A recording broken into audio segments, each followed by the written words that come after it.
થોડા દિવસ પહેલા વિસાવદરમાં અનાજ માફિયાઓને લઈને ગોપાલ ઇટાલિયા અને આમ આદમી પાર્ટીએ જે કાગારોડ કરી મૂકી હતી એમાં હવે નવો ફણગો ફૂટ્યો છે। ભાજપે આરોપ લગાવ્યો કે વિસાવદરના જેતલવડ ગામમાંથી આમ આદમી પાર્ટીના જ સહમંત્રી રઝાક પરમાર પાસેથી 3 લાખથી વધુનું સરકારી અનાજ મળ્યું છે, જે ગરીબોના બદલે તેણે સગેવગે કરવાનો પ્રયાસ કર્યો હતો। આરોપ લાગ્યા બાદ 4 મિનિટે સોશિયલ મીડિયા પર લાઈવ થનારા આમ આદમી પાર્ટીના નેતાઓ અચાનક ગાયબ થઈ ગયા। ન્યૂઝ 18 ગુજરાતી આમ આદમી પાર્ટીની પ્રતિક્રિયા જાણવાનો પ્રયાસ કર્યો, પરંતુ કોઈ ઓન રેકોર્ડ કંઈ જ બોલવા તૈયાર ન થયા। પ્રવીણ રામ કોઈ કાર્યક્રમમાં વ્યસ્ત હતા તો હરીશ સાવલિયાએ આ મામલે કોઈ પ્રતિક્રિયા આપવાનો ઇનકાર કર્યો। એવામાં સવાલ ઉઠી રહ્યા છે કે આખરે આ મુદ્દે આમ આદમી પાર્ટીની બોલતી કેમ બંધ થઈ ગઈ છે। ચેલેન્જ સ્વીકારવામાં સહેજ પણ વાર ન લગાડનાર પાર્ટીના નેતાઓ હવે ભાજપના આ આરોપ પર જવાબ આપવાથી કેમ બચી રહ્યા છે। તારીખ 1 ઓગસ્ટના રોજ આમ આદમી પાર્ટીના વિસાવદરના ધારાસભ્ય ગોપાલભાઈ ઇટાલિયા વિસાવદર પોલીસ સ્ટેશન આગળ ઉપવાસ ઉપર ઉતર્યા અને અનાજના ગોટાળા બાબતે ગુનો દાખલ કરવાની એમણે વાત કરી અને એમણે વાત કરી કે જે અનાજના દુકાનો છે આ દુકાનોમાંથી અનાજ સીધું વગે થઈ જાય છે અને આમાં ચોરી થાય છે। આ બાબતની એમણે ગુનો દાખલ કરવાની વાત કરી અને મામલતદારશ્રીએ એમને ખાતરી આપી કે હા ચોક્કસ આમાં ગુનો દાખલ થશે અને ત્યારબાદ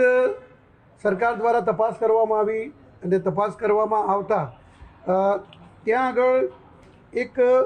એમના જ આ તપાસ દરમિયાન એમના પાર્ટીના પ્રમુખ ત્યાંના હરેશભાઈ સાવલિયા એમને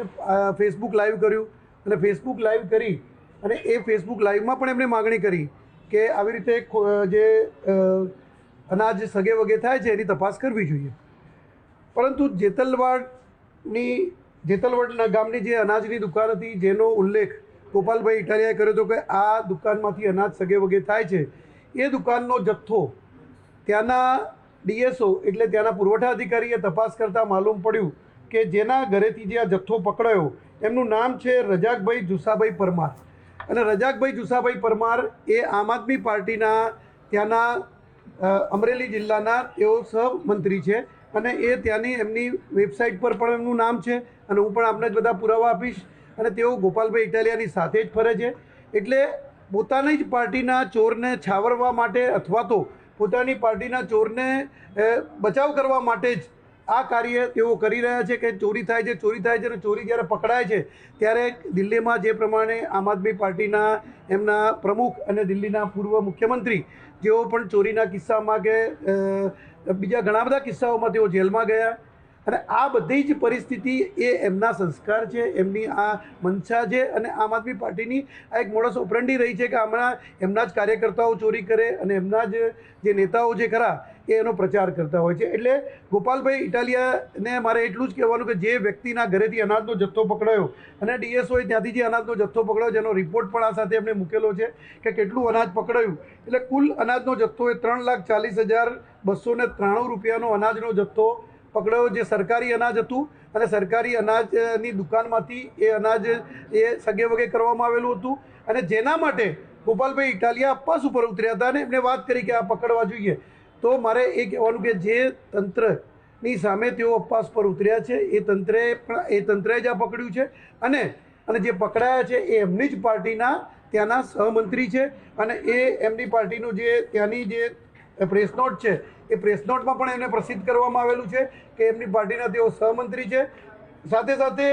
હું આપને એ પણ આપીશ કે તેઓ ગોપાલભાઈ ઇટાલિયાની સાથે પ્રચારમાં પણ હતા અને જ્યારે એ ઉપવાસ ઉપર ઉતરવાની વાત કરી ત્યારે પણ ગોપાલભાઈ ઇટાલિયાની સાથે રઝાકભાઈ હતા અને એનો આ ફોટો પણ એમની સાથે છે। એટલે ગોપાલભાઈ ઇટાલિયાને મારે કહેવાનું કે પહેલાં તમારી પાર્ટીમાં કેટલા ચોરો છે એ ચોરોની તપાસ કરો અને પછી તમે ઉપવાસ પર ઉતરવાની વાત કરો। તંત્ર ઉપર ખોટા આક્ષેપ કરવા ગુજરાતની અંદર આદરણીય ભૂપેન્દ્રભાઈ પટેલના નેતૃત્વમાં જે સરકાર ચાલી રહી છે એ સરકારની અંદર ક્યાંય આ પ્રમાણેના કિસ્સા બનતા નથી હોતા અને જે કિસ્સા બને છે એ તમારા જ માણસો કરે છે। એટલે એ પહેલાં ગોપાલભાઈ ઇટાલિયા મારે એ કહેવું છે કે તમે તમારા ગિરેબાનમાં જાગો અને તમારા પક્ષમાં કેટલા ચોર છે એને પહેલાં બહાર લાવવાની વાત કરો અને પછી સરકારી તંત્ર ઉપર આંગળી ચીંધજો।